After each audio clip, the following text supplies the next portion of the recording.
Hey everybody, Mike Brown from GEMS here with a good friend and colleague of mine, Nate Roach. He's been a long-time FDIC instructor with me at our hands-on training class, active shooter response for the first two companies, and we're going to be welcoming him to GEMS at FDIC in 2026 to give a wonderful lecture on his specialty. So Nate, if you want to let everybody know who you are, what you do, and what you're going to be talking about at FDIC. Sure.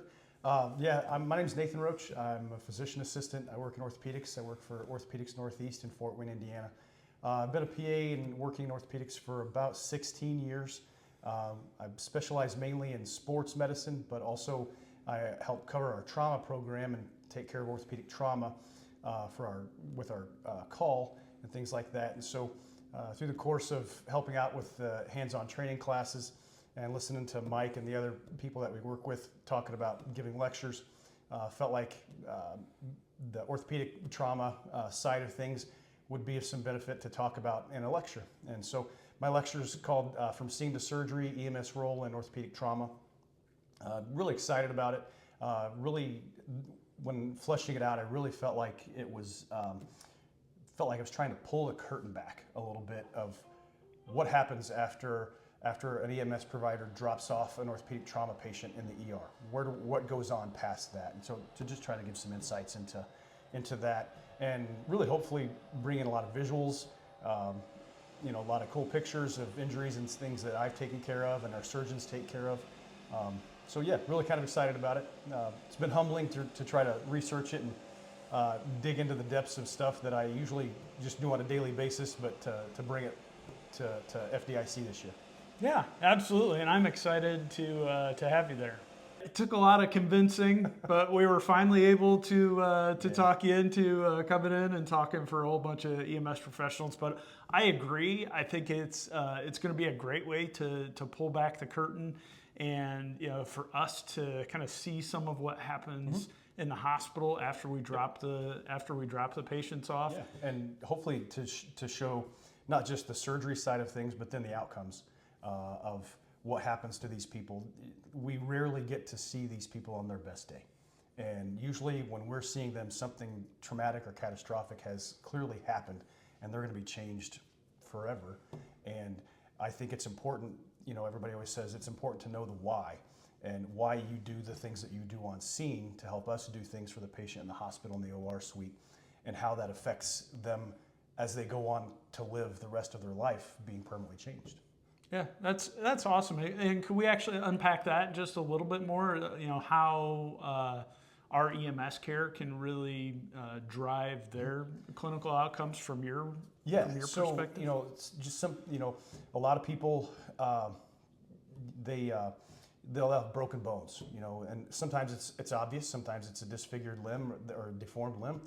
Sometimes it's not obvious, and so that deformed limb, I know certain departments say splint it in place. Others say, if you can reduce it to, improve vascularity distally in the limb or whatever, those are great things to consider.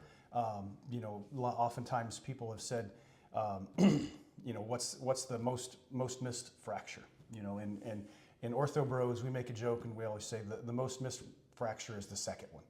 So obviously you can. In your initial assessment, oh my gosh, there's a deformed limb or a disfigured limb, they'll focus on that and miss a secondary fracture. Maybe it's not something quite obvious. And so it's just that really good initial assessment, and then, splinting, stabilizing, good hemorrhagic control, and then best thing we can have is getting them to the hospital, that higher echelon of care, to us, to where we can start doing the things we like to do, which is cut. Absolutely. So, are there any misses that you can think of that sometimes EMS can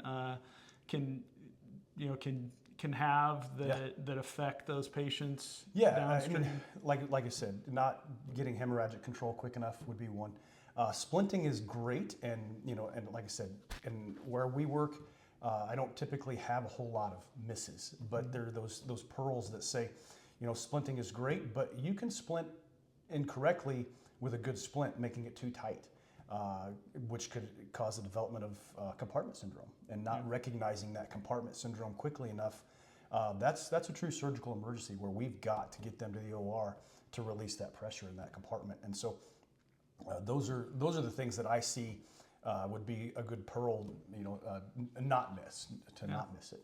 Yeah, actually, this was several years ago, but I had a really interesting conversation with a physician once about kind of comparing and contrasting between splinting as found and splinting in position of function. Right. So not necessarily attempting to reduce a fracture, right, but trying to get the limb in the position where it would normally be found. Correct. And that physician told me, he's like, hey, that injury is going to swell. Yep. So if they don't have pulses, or if they have pulses initially and you don't position that in the position of function, it's going to swell and they're going to lose pulses. Correct. Yep. So that's something that I've always considered when looking at splinting. Yeah, I mean, if you can even improve like you just said, improve the position of the limb and get pulses distally, that can really improve the possibility of a good outcome versus take it to an extreme in amputation. Yeah. That is a tremendous. I mean, in that little bit of care that you provided on scene of improving the alignment, saved that limb, and that's life changing for some people.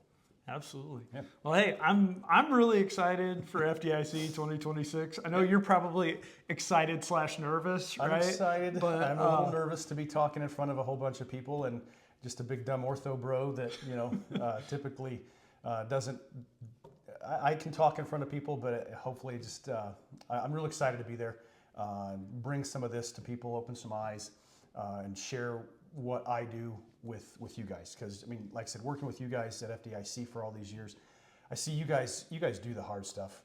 I mean, we're in a controlled environment. You guys are out there in the thick of it and seeing these things, and just knowing the why.